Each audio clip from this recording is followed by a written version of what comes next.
How's it going, everyone, and welcome back to my Modern Warfare 3 class setup recommendation series. Today I've got a class that's been long awaited by my Canadian viewers, which is based on Canada's Special Operations Force Joint Task Force 2, also known as JTF2. So like all these military based class setups, it's going to be a fun Modern Warfare 3 class based on a military faction, in this case the Canadian JTF2. We're going to make weapon selections for real life accuracy and not paying any consideration for their in-game performance. So overall, these classes are all about having fun in game rather than setting up a class that's going to help you win those games and get high scores. So first up, let's take a look at the weapons and attachments we're going to use as part of this JTF2 class. The most commonly used rifles for JTF2 are the Colt C7 and C8 rifles, which are pretty much identical, or at least variations of the Colt M16 and M4. So in that case, we could go with the M16A4 or M4A1 in this class. But to mix things up a little bit, we'll go with the P90, which is the personal defence weapon of choice for Joint Task Force 2. According to the documentation online, the P90 was introduced to JTF2 in 2005, with the choice being based on the needle-nosed bullet, which is intended to penetrate Kevlar fabric of modern body armour. As we know from the weapon in game, this smaller caliber round also allows the P90 to house up to 50 rounds in the plastic magazine, which allows you to see, at least in real life, how many rounds you've got left in the magazine. The tactical rails on the P90 allow for all kinds of optics, but the EOTech holographic sight is one that's seen a couple of pictures online, so that's the optic of choice or attachment we'll go with our P90. Like with many special operations forces, the Sig Sauer P226 pistol is the weapon of choice. Unfortunately, we don't have this weapon in game, but we do have the Walther P99, which not only has a similar model number, but it also looks pretty similar in its overall profile and styling. So moving on to equipment and grenades. Being a real-life military force means that we're pretty limited to what equipment we can use, so we're just going to go with the plain old frag grenade and flash grenade.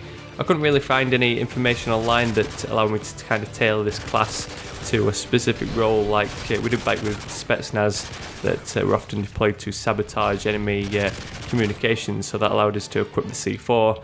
But for the JTF2, they're mostly a counter-terrorism force and often just deployed to support other military forces in conflicts in Afghanistan and Iraq. So moving on to the perks for our Joint Task Force 2 class. Being a commando unit, JTF2 are often deployed behind enemy lines and are often required to remain undetected.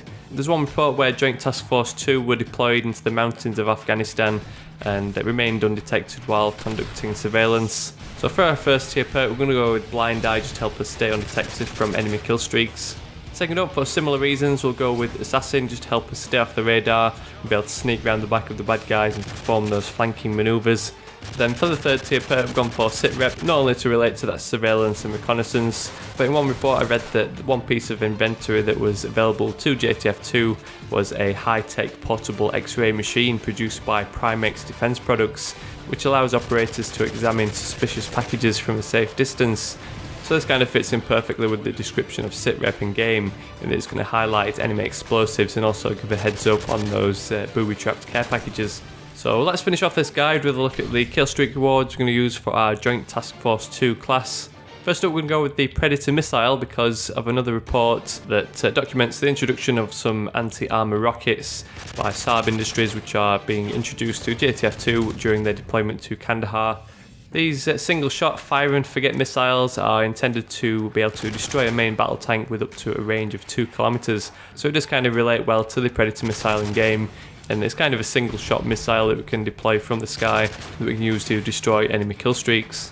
Then for the second and third killstreaks, we're going to go with 2 helicopter-based killstreaks of attack helicopter and strafe run. Part of the main training of JTF2 is to be able to be rapidly deployed by a helicopter, and it's reported in news items that JTF2 commonly use helicopter support and transport, so we'll go with the attack helicopter as our 7th killstreak, which is just going to call in a chopper to give us support from the sky. Then after 9 kills we can call in the strafe run, which backs us up with a whole fleet of helicopters. So that's about it for my JTF2 class. I hope my Canadian friends enjoyed it and hope it was worth the wait. If you did enjoy this video, whether you're Canadian or not, please drop me a thumbs up on this video to help share it with your friends. Give this class a try in game and let me know down in the comments how you get on with it. Let me know if there's any other military forces you'd like me to cover as part of a Modern Warfare 3 class. And don't forget, if you're a Battlefield fan, I've also started a similar series over in my Battlefield 3 loadout playlist. So that's about it for this Joint Task Force 2 class. Thanks for watching, and I'll catch you all later.